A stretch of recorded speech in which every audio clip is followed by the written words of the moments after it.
Setelah 7 bulan lamanya, tabut Tuhan itu ada di daerah orang Filistin.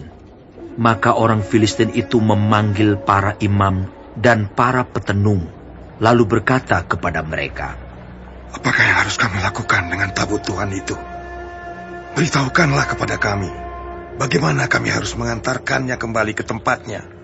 Lalu kata mereka, "Apabila kamu mengantarkan tabut Allah Israel itu, maka janganlah kamu mengantarkannya dengan tangan hampa, melainkan haruslah kamu membayar tebusan salah kepadanya.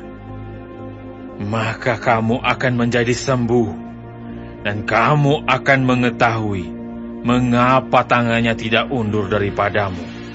Sesudah itu bertanyalah mereka, "Apakah tebusan salah yang harus kami bayar kepadanya?"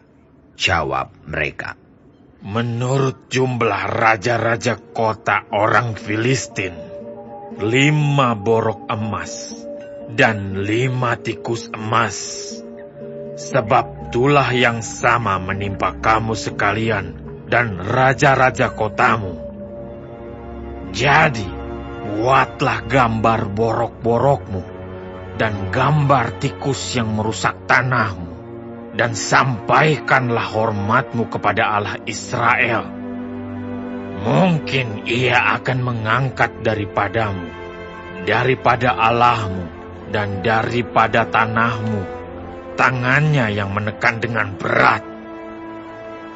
Mengapa kamu berkeras hati, sama seperti orang Mesir dan Firaun berkeras hati?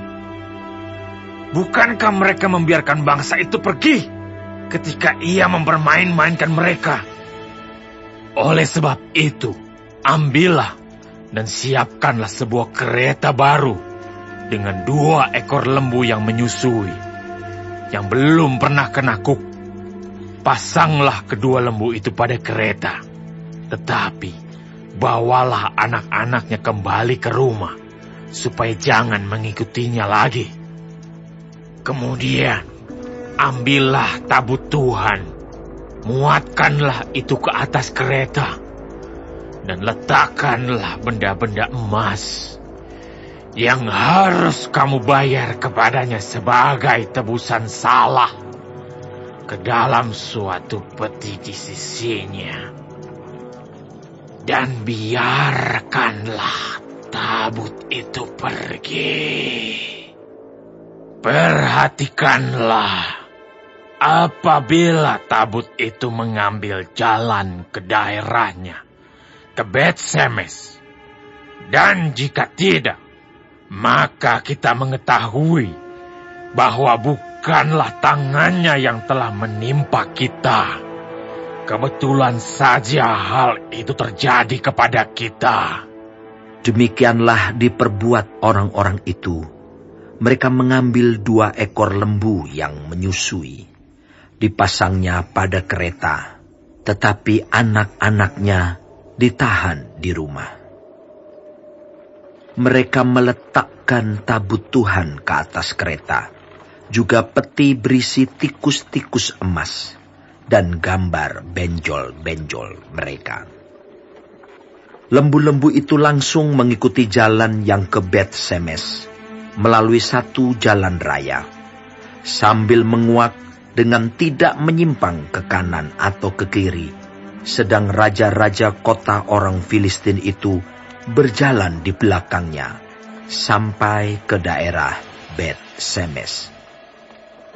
Orang-orang Bet-Semes sedang menuai gandum di lembah. Ketika mereka mengangkat muka, maka tampaklah kepada mereka tabut itu. Lalu bersukacitalah mereka melihatnya. Kereta itu sampai ke ladang Yosua, orang Bet-Semes itu, dan berhenti di sana. Di sana ada batu besar. Mereka membelah kayu kereta itu, dan mereka mempersembahkan lembu-lembu sebagai korban bakaran kepada Tuhan.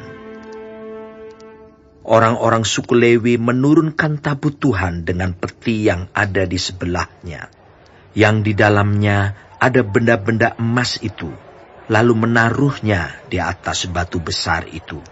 Dan pada hari itu orang-orang Bet-Semes mempersembahkan korban bakaran dan korban sembelihan kepada Tuhan. Ketika kelima raja kota orang Filistin melihat hal itu, pulanglah mereka ke Ekron pada hari itu juga. Inilah benjol-benjol emas yang dibayar orang Filistin kepada Tuhan sebagai tebusan salah.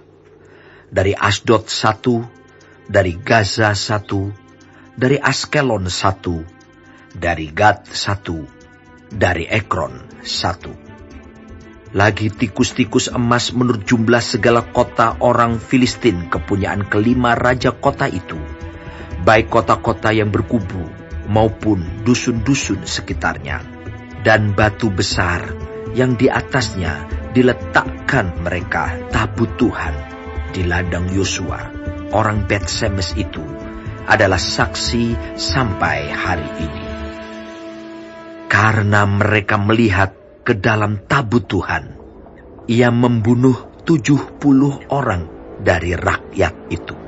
Rakyat itu berkabung karena Tuhan telah menghajar mereka dengan dahsyatnya.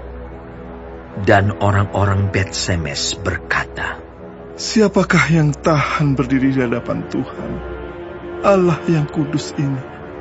Kepada siapakah ia akan berangkat meninggalkan kita?" Lalu mereka mengirim utusan kepada penduduk Kiryat Yearim dengan pesan, "Orang Filistin telah mengembalikan tabut Tuhan. Datanglah dan angkutlah itu kepadamu."